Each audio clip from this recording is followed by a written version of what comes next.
Assalamualaikum and welcome you all again in this A-level accounting series जहाँ पे मैं maximum A-level accounting के topics cover करने की कोशिश करूँगा। Like I said in the previous video, ये वाली जो वीडियो होगी मार्जिन टू मार्कअप कन्वर्जन की होगी, जहाँ पे हम देखेंगे कि मार्जिन को मार्कअप में कैसे कन्वर्ट करना है और मार्कअप को मार्जिन में कैसे कन्वर्ट करना है। So let's get started। पहले देखते हैं मार्जिन टू मार्कअप कैसे कन्वर्ट करना है।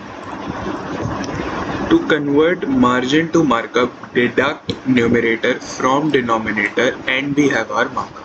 ठीक है, कोई रॉकेट साइंस नहीं है। आपको अगर जब आपको मार्जिन दिया हुआ है और आपको मार्कअप में कन्वर्ट करना है तो मार्जिन का न्यूमरेटर आपको उसके डिनोमिनेटर में से डिडक्ट कर देना है और आपको आपका मार्कअप मिल जाएगा। फॉर एग्जाम्पल, अगर हमें मार्जिन दिया हुआ है, ठीक है, मार्जिन अगर हमें दिया हुआ है फॉर से 20% का दिया हुआ है, ठीक है, 20 अपॉन एक सेकेंड,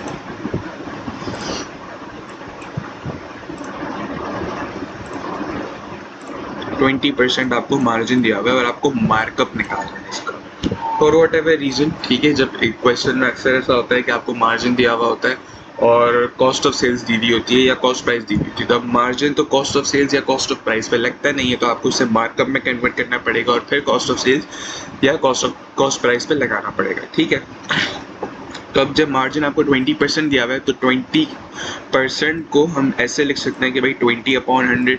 ठीक है, 20% का यही मतलब होता है, 20/100 हमने ऐसे लिख दिया।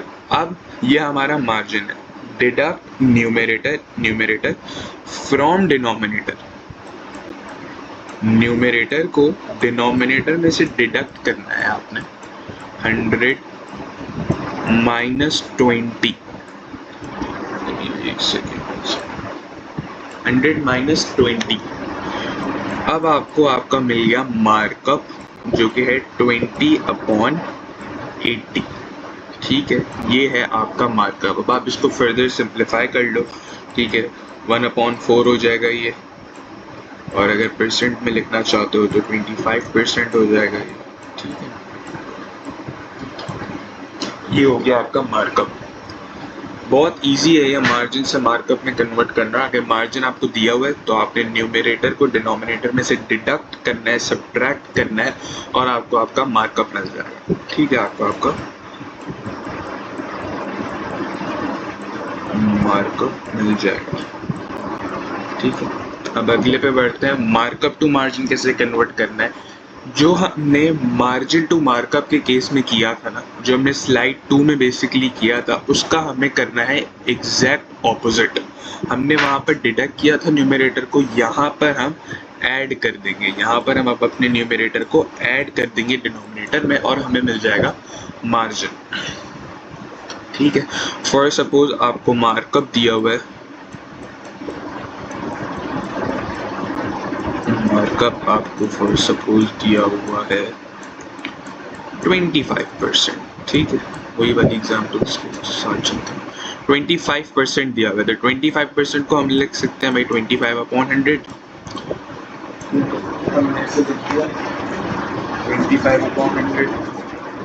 अब हमें ऐड करना है, अब हमें न्यूमरेटर को डिनोमिनेटर में ऐड करना है। ठीक है, 25/100 प्लस 25 जो कि हो जाएगा 125। तो आप ये आ गया आपके पास मार्जिन। ठीक है, ये है आपका मार्जिन आ गया। अब आप इसको फर्दर सिंप्लीफाई कर लो। ठीक है, ये हो जाएगा 1/5।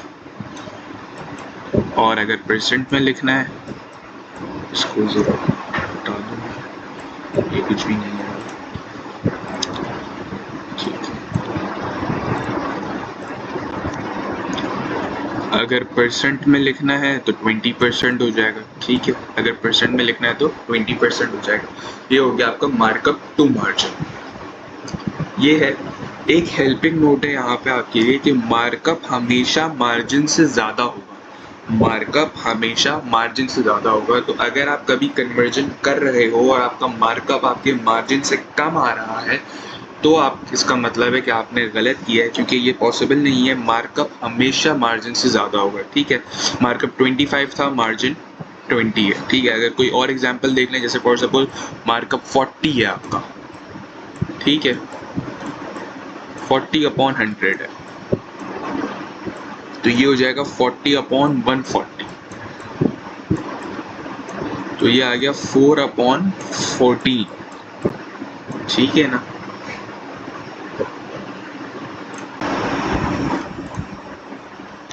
ये 4/14 आ गया। और अगर इसको परसेंट में देखें तो ये आ रहा है कुछ 28 पॉइंट समथिंग आ रहा है, ठीक है, 28.57 समथिंग आ रहा है। ये हो गया आपका मार्जिन। अब यहाँ पे भी आप देखें मार्कअप 40 था, मार्जिन 28.57 आया। मार्कअप हमेशा ज़्यादा होगा मार्जिन से, मार्कअप हमेशा ज़्यादा होगा मार्जिन से, ये बात अपने जहन में बिठा लें, ये आपको बहुत हेल्प करेगी आगे, क्योंकि ऐसे बहुत सारे टॉपिक्स हैं जहाँ पे मार्कअप मार्जिन का यूज़ होता है, और कभी हमें मार्कअप दिया हुआ होता है, मार्जिन में कन्वर्ट करने की ज़रूरत पड़ जाती है, मार्जिन दिया हुआ होता है, मार्कअप में कन्वर्ट करने की ज़रूरत पड़ जाती है। तो ये आपकी चीज़ काफ़ी काम आएगी। बस इस बात को अपने जहन में हमेशा के लिए मान लें कि मार्कअप हमेशा ज़्यादा होगा मार्जिन से, और फिर कन्वर्ट करना है आपने, ठीक है। अब एक फुल फ्लेज एग्जाम्पल देख लेते हैं, ठीक है, और कॉन्सेप्ट्स क्लियर हो जाएंगे। क्वेश्चन है जी, सेलिंग प्राइस अननोन है आपके पास, कॉस्ट प्राइस भी अननोन है, प्रॉफिट दिया हुआ है और मार्जिन दिया हुआ है, ठीक है। तो मार्जिन का फॉर्मूला क्या होता है? मार्जिन का फॉर्मूला क्या होता है भाई? Profit upon selling price into 100, ठीक है, यही होता है मार्जिन का फॉर्मूला। अब मार्जिन हमें दिया हुआ है यहाँ पे 40/100, ठीक है, और प्रॉफिट दिया हुआ है 1000, बहुत बुरा 1000, एक्सक्यूज मी, और सेलिंग प्राइस हमें पता नहीं है, तो जो चीज़ अननोन होती है भाई उसे हम एक्सपेक्ट कर देते हैं। अब मल्टीप्लाई बाय 100, अब ये यहाँ पे आएगा या नहीं आएगा? भाई ये यहाँ पर नहीं आएगा, क्योंकि हम मल्टीप्लाई बाय 100 इसे इसलिए करते हैं ताकि हमें मार्जिन परसेंटेज में मिल जाए। तो मार्जिन हमारे पास पहले से ही परसेंट में है, और हमने उसे परसेंट से हटा के अपॉन 100 लिख दिया है, तो अब इस 100 की ज़रूरत नहीं है हमें, ठीक है। ये आ गया। अब ये यहाँ से आप क्रॉस मल्टीप्लाई कर लेंगे, सही है। 40x इक्वल्स 1000 100,000 आ गया, ठीक है सबके पास। तो x इक्वल्स 100,000 अपॉन 40, 0 से 0 कट हो जाएगा, 4/10,000 आपके पास बच गया। 4 2 8, 1 4 2 8, सॉरी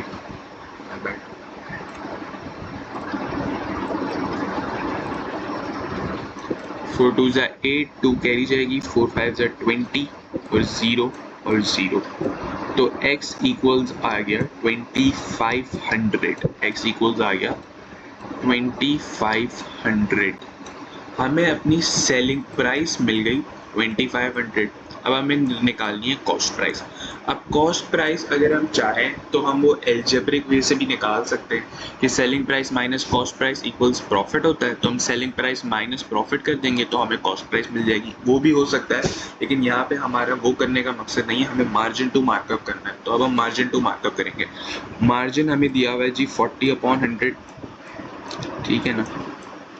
अब मार्जिन टू मार्कअप करने के लिए हमें न्यूमरेटर को डिनोमिनेटर में से डिडक्ट करना होता था, ठीक हो गया। तो ये हो जाएगा 40/60, ठीक है, 40/60 हो जाएगा, 0 से 0 कट, 4 2 2 2 3 2/3 आ गया आपके पास आपका मार्कअप, ठीक है, 2/3 आ गया। अब अगर इसको परसेंटेज में करना है तो मल्टीप्लाई बाय 100 करेंगे आप, तो आपके पास आंसर ये कुछ दे रहा है 66.666%, ऐसा कुछ दे रहा है, तो 66.66 लिख लेते हैं यहाँ पर, ठीक है। अब मार्कअप आपके पास आ गया। अब मार्कअप का आपने फॉर्मूला रखना है profit upon cost price into 100। Markup आपको पता है जी 66.66 है परसेंट, और परसेंट हम नहीं लिखेंगे, हम अपॉन 100 करके लिखेंगे। प्रॉफिट भी आपको पता है जी कितना है, आपका प्रॉफिट $1000 है और ये है x। अब यहाँ पे x कॉस्ट प्राइस है, ठीक है ना, ये कॉस्ट प्राइस है आपकी। अब हम मार्कअप पे काम कर रहे हैं, तो अब आपने से क्रॉस मल्टीप्लाई करना है, तो बेसिकली 100,000 डिवाइडेड बाय 66.666 हो जाएगा, ठीक है। तो 100,000 डिवाइड बाय 66.66 अगर आप कर लें तो आपको आंसर मिलता है 1500.15, ठीक है। 1500.15 होता है, तो आप राउंड ऑफ करके सिर्फ 1500 लिख दोगे, आपके पास आपकी कॉस्ट प्राइस आ गई जी $1500, ठीक है। अब अगर आप अलजेब्रिक वे से भी कर लेंगे तो जाहिर है कि आंसर आएगा 2500 माइनस 1000 इक्वल्स 1500। वो भी किया जा सकता है, लेकिन यहाँ पे मकसद वो नहीं था, यहाँ पे हमें ये बेसिकली सीखना था कि मार्जिन को मार्केट में कैसे कन्वर्ट करना है, ठीक है। I hope that is clear. अब जाते जाते एक होमवर्क है, ये आप लोग कर लें, ठीक है। इजी है बिल्कुल, जो हमने पीछे अभी किया है वैसे ही सब कुछ करना है, बस यहाँ पे अब मार्कअप दिया हुआ है मार्केट की बजाय, तो आप कॉस्ट प्राइस पे से लगाएंगे, पहले कॉस्ट प्राइस मिल जाएगी, फिर मार्कअप टू मार्जिन, और फिर सेलिंग प्राइस लगा के सेलिंग प्राइस मिल जाएगी। तो ईजी है। अगर इन केस कोई मसला है तो आप रिवाइंड कर लें, वीडियो को दोबारा से देख लें, कॉन्सेप्ट अपने क्लियर कर लें, या नहीं हो रहे थे भी तो कॉमेंट्स में लिख दें, मैं इंशाल्लाह उसका जवाब दे दूँगा। आई होप आपको समझ आया होगा, and that is it for today. Thank you.